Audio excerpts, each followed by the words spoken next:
مفتی صاحب، شریعت نے خواجہ سرا کے بارے میں کیا کہا ہے؟ شریعت نے خواجہ سرا کے بارے میں کہا ہے کہ یہ بھی انسان ہے، انسانوں والا معاملہ کرو ان کے ساتھ، اور ان کو بے حیائی پھیلانے کی اجازت نہیں ہے.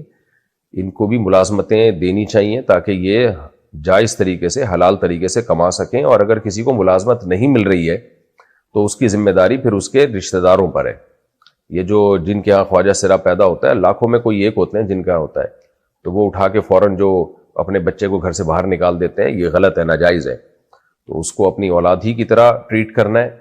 اور اگر وہ بے روزگار ہے تو اس کو کی کفالت اس کے باپ کے ذمے ہے، باپ نہ ہو تو بھائیوں کے ذمے ہے. تو یہ سب کفالت یعنی رشتہ داروں کے ذمے ہے، رشتہ داروں کے لیے جائز نہیں ہے. تو اگر کوئی یعنی حکومت کا کام کیا ہے، وہ دیکھے خواجہ سرا کا کون باپ ہے، کون اس کا بھائی ہے، تو ان پر ڈالے کہ بھئی کہ آپ کو یہ پیسے دینے ہیں، یہ اس کا خرچہ پانی آپ نے اٹھانا ہے. اور اہم بات یہ ہے کہ اس زمانے میں الحمدللہ میڈیکل سائنس نے اتنی ترقی کی ہے کہ اگر کوئی خواجہ سرا ایسے جس میں مرد کی علامتیں زیادہ ہیں تو آپریٹ کروا کے وہ مکمل مرد بن سکتا ہے.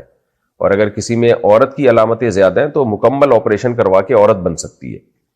تو اس کو آپریشن کروا لینا چاہیے، لوگوں کو اس کے ساتھ تعاون کرنا چاہیے کہ بھئی اگر مرد والی علامتیں زیادہ ہیں تو آپ پورے مرد بن جائیں، عورت والی علامتیں زیادہ ہیں تو آپ پوری عورت بن جائیں. تو یہ آزمائش اس زمانے میں الحمدللہ میڈیکل سائنس نے ایک بڑی آزمائش سے بچا لیا لوگوں کو. تو اور یہ ہوتے بہت کم ہیں، یہ فراڈی ہیں زیادہ تر جو ہم نظر آتے ہیں نا بازاروں میں چلتے ہوئے، ورنہ نیچرل جو ہیں یہ بہت کم ہوتے ہیں. انڈیا سے کسی نے پوچھا ہے، میں ایک کنر ہجڑا ہوں، کیا مجھے سر پہ دوپٹہ رکھنا اور پردہ کرنا ضروری ہے؟ اور جب میں نیک عمل کر کے جنت میں چلی جاؤں گی تو کیا جنت میں مجھے پوری لڑکی بنا دیا جائے گا، یا جس طرح میں بولوں گی ویسا ہی بنایا جائے گا؟ کیا پھر مجھے نکاح کرنے کے لیے شوہر بھی عطا کیا جائے گا؟ دیکھیں، ایک آزمائش ہے، اللہ نے آپ کو آزمائش میں رکھا ہے. اگر آپ اس آزمائش پہ صبر کریں گی تو حدیث میں آتا ہے کہ جو بھی کسی آزمائش پہ صبر کرے اللہ اس کو اس کے گناہوں کو معاف کرتے ہیں، اس کو اعلیٰ درجات عطا فرماتے ہیں. تو یہ بھی ایک اس طرح کے جنس پیدا ہو جانا کہ نہ مرد ہو نہ عورت ہو، یہ بھی اللہ کی طرف سے ایک بہت بڑی آزمائش ہے. ساری زندگی لوگ مذاق اڑاتے ہیں ایسے لوگوں کا. تو پہلی بات یہ کہ آپ کو تھوڑے عمل پہ انشاءاللہ زیادہ ثواب ملے گا، اور تھوڑے عمل کو اللہ تعالیٰ قبول کرے گا آپ کی، کیونکہ ایک آزمائش میں اللہ نے آپ کو پیدا کیا ہے.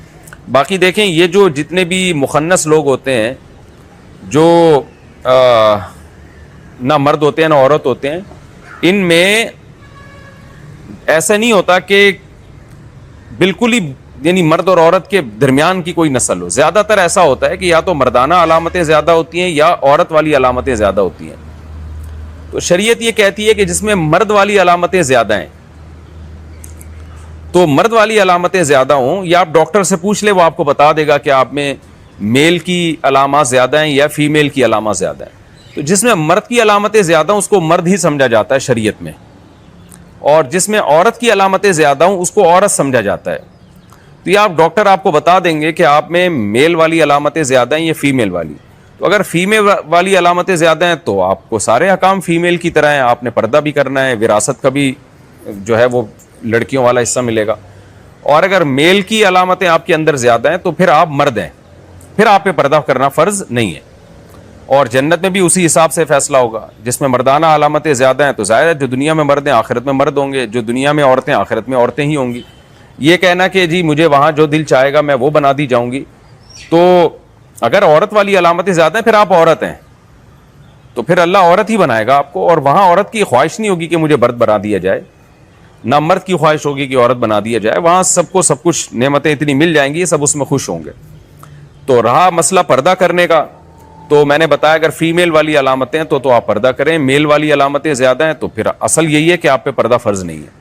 لیکن پھر بھی بعض دفعہ ایسا ہوتا ہے کہ کسی میں اٹریکشن ہوتی ہے بہت زیادہ اور لوگوں کے فتنے کا اندیشہ ہوتا ہے، تو پھر احتیاط کر لینی چاہیے، سر پہ چادر وغیرہ رکھ لینی چاہیے. اور بالکل مردوں کی طرح، جیسے مرد تو جو ہے وہ پردے کا پر تو بالکل بھی لازم نہیں ہے، تو پھر آپ تھوڑا احتیاط کریں، کیونکہ کچھ نہ کچھ فیمیل والی علامتیں بھی ہوں گی. تو احتیاط بہرحال بہتر ہے. خاص طور پر آج کل شہوت پرستی کا دور ہے، ہومو سیکشولیٹی بہت تیزی سے پھیل رہی ہے. کچھ مرد ایسے ہوتے ہیں جو اٹریکشن ہی ان کو اس طرح کی جنس میں ہوتی ہے. تو اس لیے احتیاط اسی میں ہے کہ آپ پردہ کر لیں، اور اگر عورت والی علامتیں زیادہ ہیں پھر تو پردہ فرضی ہے.